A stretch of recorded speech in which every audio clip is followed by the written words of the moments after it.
I'm going to actually try and sum up what my co-panelists have said today. Dr. Anjali had mentioned something about the 12th plan, which is currently underway.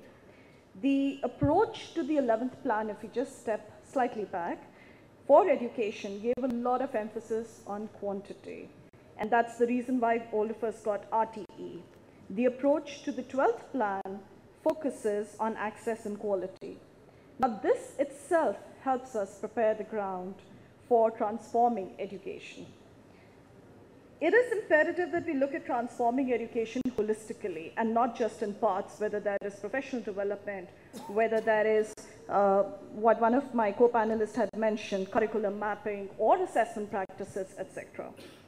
And when we look at this holistically, we can actually realize some of the goals which we set for ourselves. Those goals might be building competencies in the children to avoid a demographic disaster going forward. Those goals might be to support the economic development for India, or possibly even provide for better social cohesion.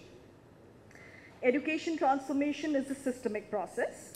It's an approach which needs to be based upon research and best practices to improve the educational outcomes. There are 5 critical components as we see it. First and foremost is reforms in policy. So whether from a state perspective or whether from the perspective of an educational institution, it is important for every state to create a vision or a state ICT master plan or a state plan for education, which might have an outlay from somewhere between 5 to 25 years, and include multi-stakeholder implementation practices, also evolve a lot of creativity, and align with global trends, standards, practices, which are easily available. The second most critical component, I'll take it, thank you. The second most critical component here is curriculum and assessment, which again has been elaborated in plenty by my co-panelists. So reform in curriculum standards and assessment practices become extremely critical because we need to define what are the skills the children need to learn besides what they learn as part of subject matter skills. So whether that is collaboration, creativity, argumentative skills, critical thinking, digital literacy, etc. The question is, once we define them, we also need to figure out how are these skills being assessed. It is equally important to even look at the kind of resources which we enable our classrooms with.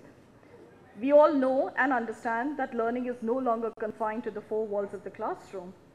So whatever content which is available, whether from a teacher perspective or whether available online, because there has been mention of Google, etc., it is important that that content is assessed to see whether the learning objectives which have been defined are being met with or not.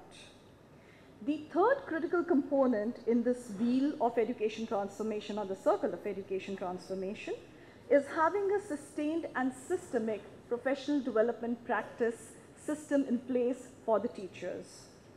A quality teaching workforce is the most important parameter to have a quality education system in place. Teacher professional development becomes the critical success factor for achieving educational improvement. And again, speaking from a state perspective and the experience which Intel has over the last 10 years in this parameter, teachers need to be prepared to manage the ever-changing learning environment. The fourth component in this wheel is the proliferation of ICT. Technology gives us the tools required to enhance teaching and learning. It also helps support student-centered learning environments. The question is, how much, what, and how? So if I just have to give a small example, I would say, Singapore, as part of the latest ICT master plan, actually defined that each and every school would get a bandwidth access of 20 Mbps. Now, we may or may not want to go that way, but it is extremely critical that we figure out what is right for our students and educators to ensure a quality environment in education. The last part of this entire wheel is research and evaluation. This allows an education system to experiment with various interventions. It allows us to adopt best practices across the globe and, in fact, prepare for continual change. What is important is the fact that reform or educational reforms or education transformation has to happen parallelly. Changing just one system, whether that is again from a state education perspective or maybe from a school management perspective, is simply not enough. We need to ensure that we break down the silos. We need to ensure that the departments working across all these parameters work together to achieve education transformation in totality. And that is how we'll have this wheel running smoothly. Thank you so much.